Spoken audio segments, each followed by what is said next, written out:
Good morning, student. Ninth class. The topic is define uniform speed and non-uniform speed or variable speed.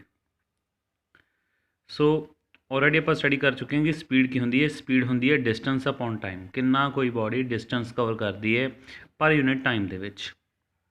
So uniform speed का मतलब इत्थे है कि कोई चीज़ लगातार कितना डिस्टेंस ट्रैवल कर रही है इक्वल इंटरवल ऑफ टाइम ਦੇ ਵਿੱਚ।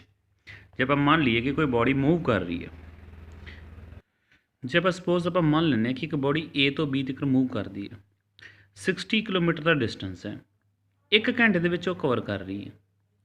ਠੀਕ ਹੈ, ਨੈਕਸਟ ਡਿਸਟੈਂਸ ਵੀ ਬੇਟਾ ਜੀ ਕੀ ਕਰਦੀ ਹੈ, ਇਹ ਹੁਣ B ਤੋਂ C ਤੱਕ मूव ਕਰਦੀ ਹੈ, B ਤੋਂ C ਤੱਕ मूव ਕਰਦੀ, ਉਹ ਵੀ ਮੰਨ ਲੈਂਦੇ ਕਿ 60 ਕਿਲੋਮੀਟਰ ਹੈ, ਉਹ ਵੀ 1 ਘੰਟੇ ਦੇ ਵਿੱਚ ਕਵਰ ਕਰ ਰਹੀ ਹੈ। ਇਹਦਾ ਮਤਲਬ ਜੇ ਆਪਾਂ ਇਹਦੀ ਕਿਸੇ ਵੀ ਇੰਟਰਵਲ ਦੇ ਵਿੱਚ ਆਪਾਂ ਇਹਦੀ ਸਪੀਡ ਦੇਖਾਂਗੇ, ਉਹ ਸਪੀਡ ਸੇਮ ਰਹੇਗੀ, ਸਪੀਡ ਦੇ ਵਿੱਚ ਚੇਂਜ ਨਹੀਂ ਆਏਗਾ। ਸੋ ਇਹੀ ਡੈਫੀਨੇਸ਼ਨ ਆਪਾਂ ਨੂੰ ਕਹਿ ਰਹੀ ਹੈ when a body travel equal distance in equal interval of time howsoever small the interval may be. अपना इंटरवल जिन्ना मर्जी छोटा हो जाए, यानी कि आप टाइम पीरियड जिन्ना मर्जी छोटा ले लीए, आप सैकंड दे विच गल कर लीए, आप मिनट्स दे विच गल कर लीए, आप मिली सैकंड दे विच गल कर लीए, जिहड़ी स्पीड है उनका जिन्ना डिस्टेंस ट्रैवल कर रहा है वो सेम रहेगा। Then the speed of the body is said to be uniform. आप कहांगे जिहड़ी स्पीड है बॉडी की की है यूनीफॉर्म हैगी। नैक्सट है नॉन यूनीफॉर्म स्पीड।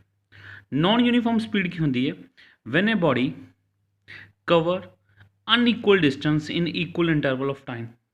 हुण बेटा जी अनइक्वल डिस्टेंस कवर करती है, की हो गया, मान लो कि एक बॉडी ए तो बी तक चली, उही एग्जाम्पल आप ले लेने कि 60 किलोमीटर पर आवर की स्पीड से गई, अगे थोड़ी ट्रैफिक मिल गई बई, ठीक है, सी तक जाने वास्ते हुण वो जिहड़ा डिस्टेंस सीगा 60 किलोमीटर पर आवर का, उनकी जगह तो उन्होंने टाइम हुण बेटा जी 80 मिनट लग रहे हैं। 80 मिनट का मतलब की होएगा 1 घंटा यानी 1 आवर 20 मिनट्स। ठीक, हुण यही चीज़ है बेटा जी जहाँ आप कहिए अनइक्वल डिस्टेंस। अनइक्वल डिस्टेंस का मतलब अगली बार डिस्टेंस घट ट्रैवल करती हो, जहाँ आप कहिए स्पीड वध गई है बई 1 घंटे के 40 मिनटों के सॉरी 40 किलोमीटर डिस्टेंस ट्रैवल किया 1 घंटे के। ठीक है, 40 किलोमीटर कवर कर रही है, पहला 60 कर रही है, मुड़ के 40 कर रही है, यानी कि डिस्टेंस के फर्क पै रहा है। When a body cover unequal, unequal का मतलब एक बार ज़्यादा कवर कर रही है, दूजी बारी घट कर रही है इन इक्वल इंटरवल ऑफ टाइम। देखो टाइम अपने को पहला भी 1 घंटा सीगा, कितना डिस्टेंस ट्रैवल किया 60 किलोमीटर का, दूजी बार फिर 1 घंटा सीगा, फिर कितना किया 40 किलोमीटर का। ठीक है, उन्होंने आप कहने नॉन यूनीफॉर्म स्पीड। और नॉन यूनीफॉर्म स्पीड है क्योंकि कितने ना कितने स्पीड उनकी घटी है। ठीक है, जिवें आप सिंपल गल करते हैं, आप जाने आप रोडवे ते हाईवे ते जाने, हाईवे ते आप जा रहे हैं, हाईवे ते जावांगे तो आप बहुत ज़्यादा तेज़ जाने हैं। ठीक है, आप कॉन्सटेंट स्पीड ते जाने हैं। कॉन्सटेंट स्पीड का मतलब जी ना वधदी ना घटदी है। उस तो बाद की करते हैं, जिदा ही अगे ट्रैफिक आती है अपनी स्पीड घटनी स्टार्ट हो जाती है। जो आप ब्रेक लगाने उन्होंने रिटार्डेशन कहते राजे, तो जो आप ब्रेक लगावे अपलाई करा जिंदे करके अपनी स्पीड घटेगी, जोड़ा मोशन अपना हो जाएगा वो नॉन यूनीफॉर्म मोशन हो जाएगा, तो जी स्पीड हो जाएगी वो नॉन यूनीफॉर्म स्पीड हो जाएगी। उस तो बाद हुंदा की है, अगला क्वेश्चन है डिफाइन एवरेज स्पीड। हुण देखो आप कदे भी रोड के उपर चलते हैं तो आप यूनीफॉर्म या नॉन यूनीफॉर्म स्पीड के नहीं चल सकते। सम टाइम आप यूनीफॉर्म चलते हैं, सम टाइम आप नॉन यूनीफॉर्म चलते हैं। मोस्टली आप नॉन यूनीफॉर्म ही चलते हैं क्योंकि कदे अपन रस्ता मिलया आप गड्डी तेज़ कर ली, कदे नहीं मिलया आप गड्डी हौली कर ली। सो ओवरऑल जो आप टोटल डिस्टेंस कवर करते हैं तो आप एवरेज वेखनी होंगी कि एवरेज स्पीड आप कितनी कवर कर रहे हैं। So average speed of the body is obtained by dividing the total distance traveled by the body to the total time taken। ਹੁਣ बेटा जी की कह रहा है कि टोटल डिस्टेंस कितना बॉडी कवर करती पई है उन्होंने उस टाइम नाल डिवाइड कर दो, टोटल टाइम कितना लगता पाया उहदे नाल की आ जाएगी तुहाडे कोल एवरेज स्पीड आ जाएगी। हुण राजी जी एवरेज स्पीड की गल करिए, आ एक एग्जाम्पल आप उपर ही लिखी सी। एवरेज स्पीड वास्ते मैं यही एग्जाम्पल जी इत्थे लिख दिया कि अपने कोल एवरेज स्पीड आप पता करनी है। एवरेज स्पीड कादी पुत्र, डिस्टेंस कितना सीगा पुत्र, डिस्टेंस आप 60 ते 40, यानी कि पहला 60 मुड़ के 40 किलोमीटर। टाइम कितना ले रहे थे 1 आवर प्लस 1 आवर। ठीक है, ਇਹ ਆਰਸ ਦੇ ਵਿੱਚ ਆ ਗਿਆ। ਇਹਦਾ ਮਤਲਬ 100 ਕਿਲੋਮੀਟਰ ਬਾਈ 2 ਆਰਸ, यानी कि जी स्पीड साढ़े को निकल के आई वो 50 किलोमीटर पर आवर, यानी कि जी एवरेज स्पीड साढ़े को निकल के आई वो राजे कितनी निकल के आई 50 किलोमीटर पर आवर। ठीक है, एग्जाम्पल मैं उपरली एग्जाम्पल तो ही चक ली राजे। So next question, define velocity. हुण वेलोसिटी टर्म की होंगी है राजे, आप दो टर्म्स पढ़ियाँ। पहली टर्म पढ़ी डिस्टेंस एंड डिसप्लेसमेंट। जो आप डिस्टेंस की गल की, डिस्टेंस पर यूनिट टाइम की गल की, आप स्पीड च गए। ठीक है, कितना कोई बॉडी डिस्टेंस कवर करती है। ठीक है, इन गिवन टाइम के उन्होंने आप स्पीड कहता। हुण इस तरह बेटा जी कि जो आप गल करांगे, जो आप गल करांगे कि कोई बॉडी कितनी डिसप्लेसमेंट करती पर यूनिट टाइम के उन्होंने आप वेलोसिटी कह देंगे। सो डेफिनेशन की कहती है, अगला क्वेश्चन है राजी अपना, velocity of a body is the speed of the body in particular direction. हुण तुहानूं पता जिहड़ी स्पीड होंदी है उहदी कोई डायरैक्शन नहीं होंदी, पर वेलोसिटी दी की होंदी है एक पार्टिकुलर डायरैक्शन होंदी। सो पहली कंडीशन ही है बेटा जी, velocity of body is the speed of the body in particular direction.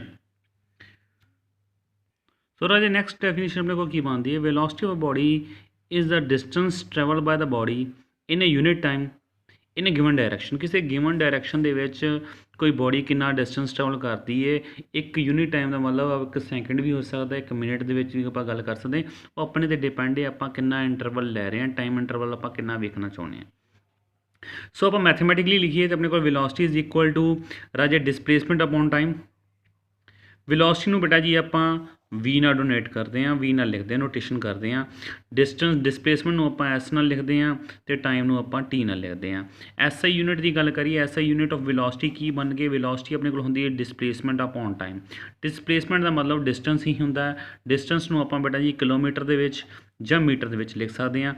आ दो बेटा जी अपने कोल आपां यूनिट्स लिख रखे आ, एक हैगा किलोमीटर पर आवर, वड्डे यूनिट बन जाते हैं मीटर पर सैकेंड दे विच अपने कोल आ जाते हैं।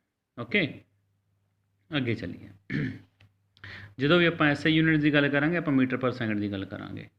अगे चलते हैं, नाल ही अपने को की है velocity is a vector quantity. Velocity की एक वैक्टर क्वांटिटी, उस दिन भी पढ़ाया सीगा। वैक्टर की होंदा है, वैक्टर क्वांटिटी होंदी है which has magnitude as well as direction, यानी कि जी वेलोसिटी है तुहाडे कोल उहदे कोल मैगनीट्यूड भी है तो उहदे कोल की है डायरैक्शन भी है। जी स्पीड है वो की होंदी है पुत्र स्केलर क्वांटिटी होंदी है। सो अगला टॉपिक जो अपने को बनता, अगला टॉपिक बनता define uniform velocity and non uniform velocity. Mostly जो भी वर्ड आप यूनीफॉर्म की गल करांगे, यूनीफॉर्म का मतलब लगातार सेम रहने वाली चीज़, यानी जिंदे विच हम मोस्टली गल करते हैं equal distance in equal interval of time की गल करती सी आपां। ठीक है, इस तरह बेटा यूनीफॉर्म वेलोसिटी की होंदी है, body is said to be moving along a straight line. बेटा पहली गल है वेलोसिटी यूनीफॉर्म उदों होएगी जो बॉडी की है स्ट्रेट लाइन दे विच, यानी किसी पार्टिकुलर डायरैक्शन दे विच मूव करेगी, covering equal distance in equal interval of time. बाकी बेटा गल वही सेम रहेगी, की करेगी ईक्वल डिस्टेंस कवर करेगी ईक्वल टाइम इंटरवल दे विच।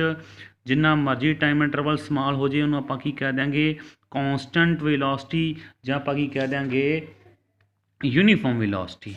ओके, उस तो अगे है नॉन यूनीफॉर्म वेलोसिटी। राजे नॉन यूनीफॉर्म वेलोसिटी की होएगी बेटा जी unequal distance in particular direction in equal interval of time. हम राजे फिर अपने को अनईक्वल डिस्टेंस, यानी कि डिस्टेंस बराबर ट्रैवल ना करती होवे उन्होंने आपां कह देंगे non uniform velocity. Average velocity किवें पता करांगे, जिमें स्पीड पता की राजे, स्पीड के विच आपां दो स्पीड्स लै रहे थे, उन्होंने प्लस करके बेटा जी उन्हें टाइम नाल डिवाइड कर रहे थे। हुण एवरेज स्पीड के विच आपां की करांगे, इनिशियल स्पीड वेलोसिटी लैके फाइनल वेलोसिटी लैके, इनिशियल वेलोसिटी जी जो बॉडी ने स्टार्ट किया मूव करना स्टार्ट किया उन्होंने असीं इनिशियल वेलोसिटी कहने हैं। इनिशियल वेलोसिटी नूं असीं यू नाल लिखते हैं, फाइनल वेलोसिटी नूं असीं वी नाल लिखते हैं। ठीक है, एवरेज वेलोसिटी नूं वी एवरेज लिखांगे, डिवाइड बाय 2 कर देंगे। सो डेफिनेशन की कह देंदी है, कहता when a body when a velocity of a body is changing at a uniform rate over a period of time। हुंदा कि अपने को वेलोसिटी लगातार चेंज आती जाती है, वेलोसिटी कदे वध गई कदे घट गई, क्योंकि नॉन यूनीफॉर्म आप कहते हैं आप वेलोसिटी में जा रहे हैं। So the average velocity of the body of this period is arithmetical means of the initial velocity and the final velocity of body. ਇਹਦਾ ਮਤਲਬ ਜਿਹੜੀ ਐਵਰੇਜ ਵੈਲੋਸਿਟੀ ਹੋਏਗੀ ਉਸ ਬੋਡੀ ਦੀ, ਉਹਦੇ ਵਿੱਚ ਆਪਣੇ ਕੋਲ ਕੀ ਹੋਏਗਾ, ਆਪਾਂ ਮੈਥਮੈਟਿਕਲੀ ਕਿਵੇਂ ਲਿਖਾਂਗੇ, ਆਪਾਂ ਲਿਖਾਂਗੇ initial velocity plus final velocity bye 2, क्योंकि आप ਉਹਦਾ मीन ਲੈਣਾ बेटा जी। ਜਦੋਂ भी मीन ਲੈਂਦੇ ਆਪਾਂ 2 ਨਾਲ ਕੀ ਕਰਦੇ हैं, डिवाइड करते हैं। Thank you. Understand these topics, then we move further। Thank you.